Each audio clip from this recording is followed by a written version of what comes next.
नमस्कार, मैं हूं गौरव अग्रवाल और मिस्ट्री की मिस्ट्री इनसाइड स्टोरी। जी हां, 4 साल पहले टाटा सन्स ने अपना उत्तराधिकारी चुना, लेकिन 4 साल में ऐसा क्या हो गया जो साइरस मिस्त्री की एकाएक विदाई हो गई।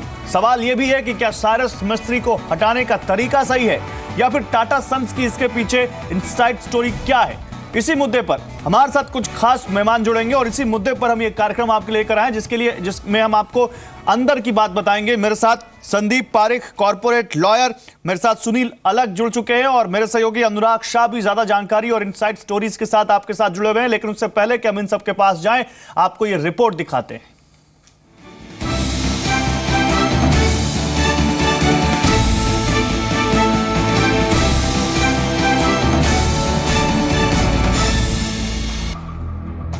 क्या साइरस मिस्त्री को टाटा सन्स के पद से हटाना टाटा ग्रुप के लिए मुश्किलें खड़ी कर सकता है? क्या साइरस की विदाई के बाद टाटा ग्रुप के लिए नए चेयरमैन का चुनाव आसान होगा? इसी विवाद के बीच टाटा सन्स ने अपना बचाव भी शुरू कर दिया है और इसी क्रम में अदालत में टाटा ग्रुप की तरफ से कैविएट फाइल की गई है। इसमें मांग की गई थी कि साइरस मिस्त्री को हटाए जाने के खिलाफ अर्जी लगाई गई तो टाटा का पक्ष भी सुना जाए। कैविएट में मांग की गई है कि टाटा ग्रुप का पक्ष सुने बगैर अदालत कोई आदेश न दे। इस बीच अंतरिम चेयरमैन रतन टाटा ने आज टाटा ग्रुप के सभी सीईओज के साथ बैठक की। सूत्रों के मुताबिक बैठक में रतन टाटा ने कहा कि मिस्त्री को हटाने का ग्रुप पर कोई असर नहीं पड़ेगा। लेकिन अक्सर ये सवाल पूछा जा रहा है कि आखिर साइरस मिस्त्री को हटाने के पीछे मिस्ट्री क्या है। नंबर 1, टाटा साइरस के नजरिए में मतभेद। रतन टाटा कारोबार बढ़ते देखना चाहते थे, जबकि साइरस के राज में ग्रुप की ग्रोथ नहीं हो रही थी। साइरस ने टाटा के सुझाव गंभीरता से नहीं सुने, सुनकर कहा कि लागू करेंगे, लेकिन किए नहीं। नंबर 2, साइरस की कमजोर टीम। टाटा ग्रुप का जापान के डोकोमो से जिस तरह झगड़ा हुआ, उसको रतन टाटा ने खराब हैंडलिंग माना।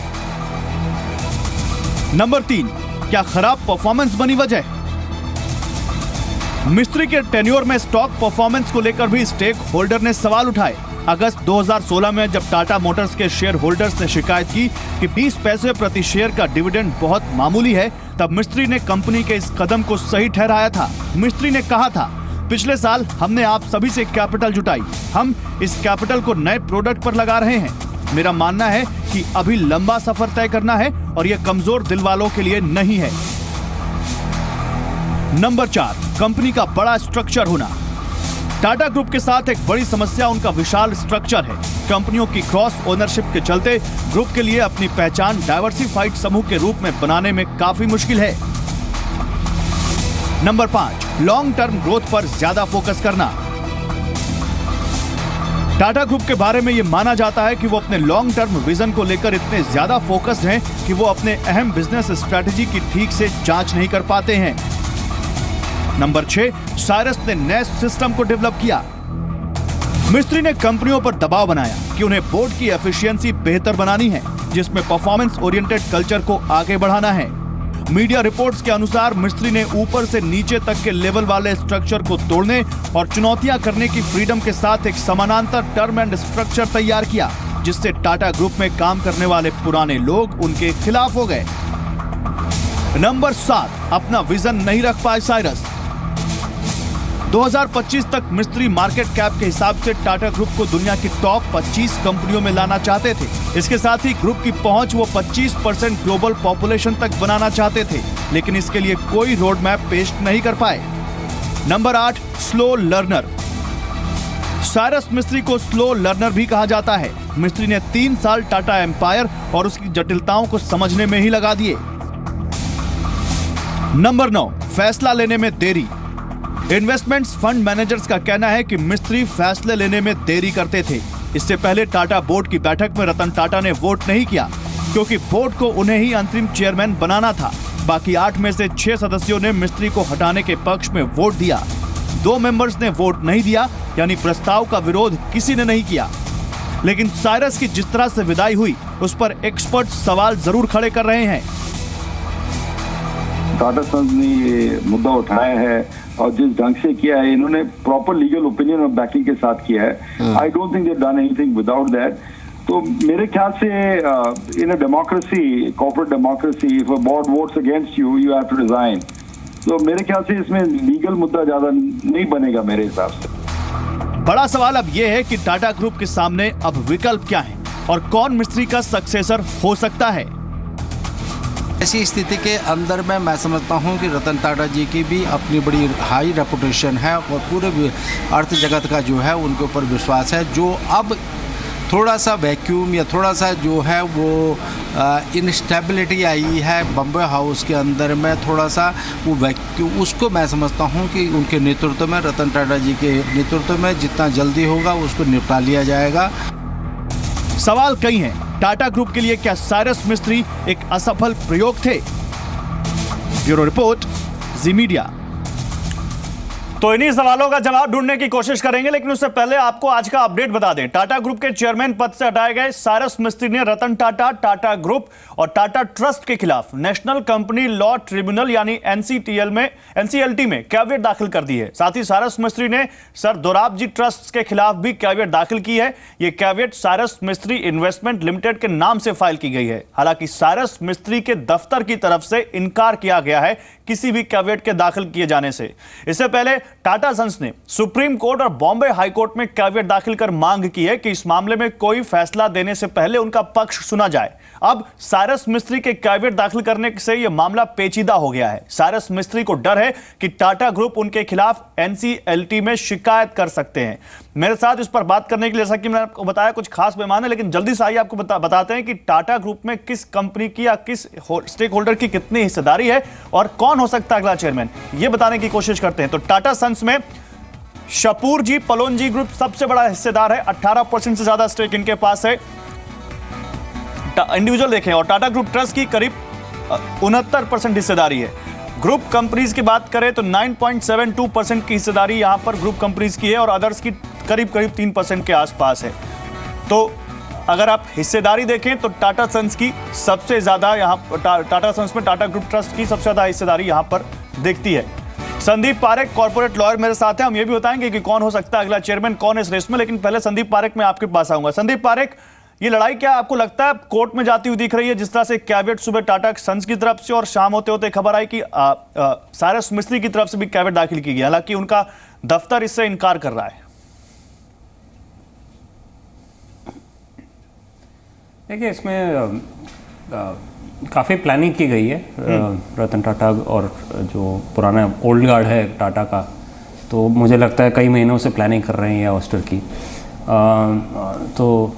और अब अभी स्थिति ये है कि साइरस मिस्त्री को ऑब्वियसली जो इनका 2-3 महीने का प्लानिंग है उसको उसके अगेंस्ट प्लानिंग करने में मुझे लगता है कुछ दिन लगेंगे कि लड़ना चाहिए नहीं लड़ना चाहिए, उनका चांस क्या है जीतने में।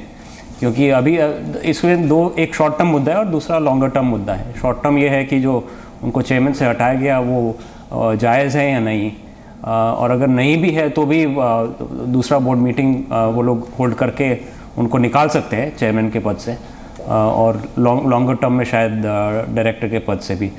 तो उसका जो लॉन्गर टर्म फाइट है वो तो काफ़ी लंबा चलेगा मेरे हिसाब से, अगर लड़ने का उन्होंने डिसीजन लिया तो मेरे हिसाब से शॉर्ट टर्म में जीतना will not be good enough.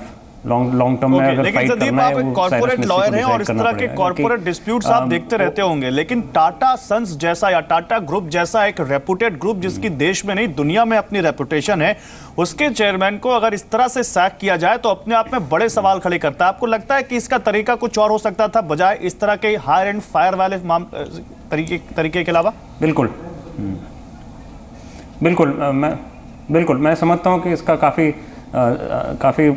Sophisticated तरीके से किया जाना चाहिए था कि कॉर्पोरेट डेमोक्रेसी में नोटिस दिया जाए और सुनवाई हो जिसको निकाला जा रहा है, और इवन दो रिक्वायरमेंट ना हो लॉ की, परंतु ये करना हाईएस्ट कॉर्पोरेट एथिक्स के लिए अनिवार्य था, स्पेशली टाटा जैसे नाम के लिए। तो मुझे लगता है कि उन्होंने नहीं किया और ये मड स्लिंगिंग मैच शुरू हो गया है, तो मेरे हिसाब से अवॉइडेबल था कम्प्लीटली। अवॉइडेबल था। मेरे साथ और भी लोग हैं, लेकिन संदीप एक सवाल और आपसे। संदीप, यहाँ पर मैं ये जानना चाहता हूँ कि आपके हिसाब से, क्योंकि आप लीगल टेक्निकलिटीज को समझते हैं, साइरस मिस्त्री के पास क्या लीगल ऑप्शंस हैं? नहीं, वो कोर्ट में जाके कह सकते हैं, ये शॉर्ट टर्म में ये कह सकते हैं कि मेरा जो रिमूवल था इलीगल था और उसमें नोटिस नहीं दिया गया था, और लॉन्गर टर्म में ये कह सकते हैं कि ऑपरेशनल मिसमैनेजमेंट है, क्योंकि मैं शेयर होल्डर भी हूँ, डायरेक्टर भी हूँ, चेयरमैन भी हूँ, तो प्रॉपर प्रोसेस वगैरह होना चाहिए था। ठीक है संदीप, आप रहिए मेरे साथ, और मेरे साथ मेरे सहयोगी अनुराग शाह और भी कुछ गेस्ट हैं मेरे साथ इस वक्त। लेकिन अनुराग, मैं आपके पास आऊँगा। अनुराग, आप बताइए, दिन भर आज बॉम्बे हाउस से तमाम तरह की खबरें आती रहीं और बॉम्बे हाउस के बाहर से भी तमाम तरह की खबरें आती रहीं। फिलहाल इस वक्त क्या आपके पास अपडेट है इस पूरे मामले में?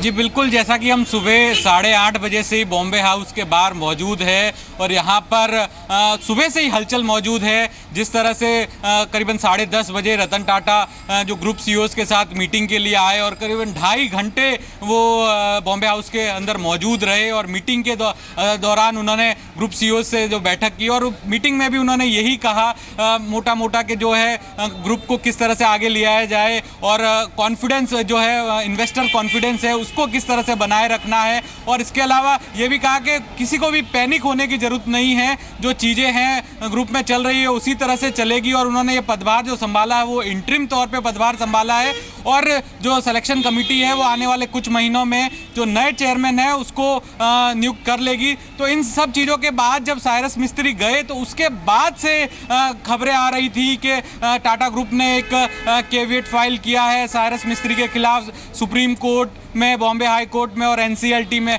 उसके बाद खबरें आई कि साइरस मिस्त्री की तरफ से भी एक केविएट फाइल हुआ, लेकिन बाद में उस खबरों का जो साइरस मिस्त्री के जो ऑफिस ने खंडन किया। लेकिन मैं बताना चाहूँगा, हमने वो जो पेपर्स हैं एनसीएलटी के अंदर जाकर वो पेपर्स बाकायदा देखे हैं और उन पेपर्स पे साफ साफ लिखा हुआ है कि साइरस मिस्त्री इन्वेस्टमेंट ट्रस्ट की तरफ से एनसीएलटी के अंदर केविएट फाइल किया गया है और एनसीएलटी में अभी तक जो टाटा सन्स की तरफ से जो केविएट फाइल हुआ है वो अभी तक पहुंचा नहीं है। ठीक है, मतलब आपके हिसाब से वो जो खबरों का खंडन कर रहे हैं वो सही नहीं है और वाकई एनसीएलटी में साइरस मिस्त्री इन्वेस्टमेंट ट्रस्ट की तरफ से कैविएट दाखिल की गई है। मेरे साथ सुनील अलग हैं, बिजनेस कंसल्टेंट, कॉर्पोरेट एनालिस्ट, और इनका अच्छा खासा अनुभव है, देश के कॉर्पोरेट हिस्ट्री को समझते हैं। सुनील अलग, सबसे पहला तो सवाल यही से कि साइरस मिस्त्री को जब से हटाया गया तब से तमाम जानकार और तमाम कॉर्पोरेट्स इस तरीके पर सवाल खड़े कर रहे हैं, क्या आप उनसे सहमत हैं और आपको लगता है कि जो तरीका अपनाया गया वो सही नहीं था? नहीं, मेरे ख्याल में सरप्राइज अटैक था जो कहते हैं, जो हम आर्मी भी करती है कभी, क्योंकि साइरस ने एक्सपेक्ट नहीं किया था कि ये होने वाला है इस बोर्ड मीटिंग में। मेरे ख्याल उसको उनके साथ बात की गई थी कोई 1-2 घंटे पहले बोर्ड मीटिंग के कि भैया ये होने वाला है। तो मेरे ख्याल it could have been done a little better. अगर आपको हटाना भी होता है तो इस तरह से इमीडिएटली आप सर्जिकल स्ट्राइक करके नहीं हटाना चाहिए, ये मेरा ओपिनियन है। और एक और चर्चा चल रही है सुनील अलग कि स्टेक होल्डर से भी आपको बात करनी चाहिए थी, शेयर होल्डर से आपको बात करनी चाहिए थी। आपको लगता है कि उनसे चर्चा होनी चाहिए थी? नहीं, देखिए इस तरह की बात, ये अब देखिए काफी सडन हुआ है, ये तो अब अंदर की बात हमें किसी को भी नहीं मालूम है। और रतन टाटा जी जो हैं, जितना मैं जानता हूं उनको, बड़े जेंटलमैन हैं। उन्होंने शायद पिछले 1 महीने में 2 महीने में काफ़ी उनके साथ बात भी की होगी, हिंट भी ड्रॉप किया होगा। शायद साइरस ने हिंट पिकअप ही नहीं किया और एडमेंट हो गए होंगे। तो मैं कहता हूं कि ये तो कोई टाटा कंपनियों को कोई फ़र्क नहीं पड़ने वाला है इससे, क्योंकि रतन टाटा आ गए ना अब रन करने के लिए। वो रन कर रहे थे, पूरे सारे बिजनेसेस जानते हैं, वो सारे मैनेजर्स को जानते हैं। तो मेरे ख्याल में कि there will be no problem कि साइरस चला गया है, कोई वैक्यूम नहीं होने वाला है।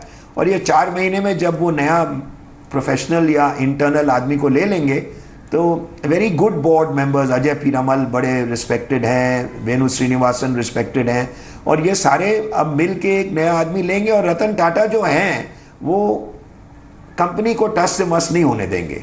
ओके, राजीव कुमार भी हैं, former general secretary general FICCI के। राजीव कुमार साहब, सवाल अब आपसे यही कि एक अनएक्सपेक्टेड फैसला जैसा कि सुनील अलग भी कह रहे हैं कि काफ़ी सडन था और काफ़ी सडन ये फैसला लिया गया। लगता है कुछ तकनीकी दिक्कत है। मैं आऊँगा सर राजीव कुमार साहब के पास, उनसे बातचीत करूँगा, लेकिन सुनील अलग मेरे साथ लगातार जुड़े हुए हैं और मेरे सहयोगी अनुराग शाह भी। अनुराग, मैं आपके पास आऊंगा। अनुराग, आपने तमाम जानकारों से बात की होगी और तमाम इन हाउस लोग जो ऑन कैमरा तो नहीं बोल रहे लेकिन ऑफ कैमरा जरूर आपकी किसी से बात हुई होगी। उनका क्या कहना है, इस वक्त ग्रुप का माहौल कैसा है और जो एम्प्लॉई है वो क्या सोच रहे हैं इस सडन मूव के बारे में? जी बिल्कुल, जैसा कि आज की जो बैठक थी उसमें कई सारे ग्रुप कंपनियों के सीईओ आए और जब जो सीईओ बैठक ख़त्म करके जब बाहर निकल रहे थे तो हमने उनमें से कई सारे सीईओ से बात करी तो उन्होंने यही कहा कि आज की जो बैठक थी उसमें रतन टाटा ने एक जो कॉन्फिडेंस है वो पूरी तरह से कॉन्फिडेंस बिल्डअप करने की कोशिश की है और ये कहा है कि किसी भी तरह की कामकाज जो है वो ग्रुप में चलता रहेगा और हमें आगे की तरफ सोचना है, फॉरवर्ड लुकिंग सोचना है और जो लीडरशिप में जो बदलाव हुआ है उससे ग्रुप पे कोई भी तरह का नेगेटिव इंपैक्ट नहीं होगा। और ठीक है अनुराग, आप रहिए मेरे साथ राजीव कुमार जुड़ चुके हैं, former secretary general FICCI. Mister Kumar, एक अनएक्सपेक्टेड फैसला जिसमें टाटा ग्रुप ने सारस मिस्त्री को बाहर किया, इस तरह के फैसले पहले नहीं हुए या बहुत शायद ही कॉर्पोरेट हिस्ट्री में ऐसी कोई मिसाल इतने बड़े ग्रुप के लिए आपको मिले, आप इसको कैसे देखते हैं? ये बिल्कुल टाटा की जो अपनी ट्रेडिशनल प्रैक्टिस है और जो उनका जिस तरह से वो जाने जाते हैं, जो उनकी छवि है कि वो एक वैश्विक स्तर के प्रोफेशनल कंपनी है, वो उसके ये जो नतीजा है, ये जो डिसीजन है उसके बिल्कुल ख़िलाफ़ है और इसीलिए बहुत ही चौंकाने वाला है और बहुत ही भौचक्का करने वाला है। और जहाँ तक ये कहा जा रहा है कि ये नतीजा इसलिए लिया गया कि साइरस मिस्त्री वो ठीक से काम नहीं कर रहे थे, उनका परफॉर्मेंस ठीक नहीं था, तो वो कोई ऐसी बात तो है नहीं जो कि पिछले 2-3 दिन में ही नज़र आई हो। वो कई महीनों से, हो सकता है 1-2 साल से वो सिलसिला चल रहा होगा। तो ये बहुत बेहतर होता कि अगर उनकी किस वजह से उनको हटाया जा रहा है इसके बारे में कुछ शब्द, कुछ लाइनें अगर टाटा सन्स के जो बोर्ड है उसमें से अगर कुछ आ जाती प्रेस नोट के साथ तो बहुत ही बेहतर होता, क्योंकि इस समय वरना हर तरह की अटकलियां लग रही हैं। और ये ज़रूरी इसलिए क्योंकि टाटा कोई एक प्राइवेट लिमिटेड कंपनी नहीं है, वो एक इतनी बड़ी, इतनी विशाल, व्यापक कंपनी है जिससे कि हमें भारत के पूरे जनमानस से एक तरह से जुड़ा हुआ है उससे, और बाकी देशों में भी उसका जो है वो एक उसका स्थान है। तो इस सब को देखते हुए ये कहीं बेहतर होता कि अगर इस नतीजे के साथ साथ कुछ हमारा एक एक्सप्लेनेशन, कुछ एक भूमिका कि क्यों ये हुआ, वो भी अगर दे दी जाती है तो बहुत ठीक है सर। बहुत अच्छी बात आप कह रहे हैं कि टाटा का केवल देश में नहीं बल्कि दुनिया में एक रेपुटेशन है और कोई एक प्राइवेट लिमिटेड कंपनी नहीं है जिसमें किसी भी एम्प्लॉय को ऐसे फायर कर दिया जाए। इसकी एक रेपुटेशन है और इसका एक ट्रेडिशन है और वो ट्रेडिशन कहीं ना कहीं टूटता हुआ दिख रहा है।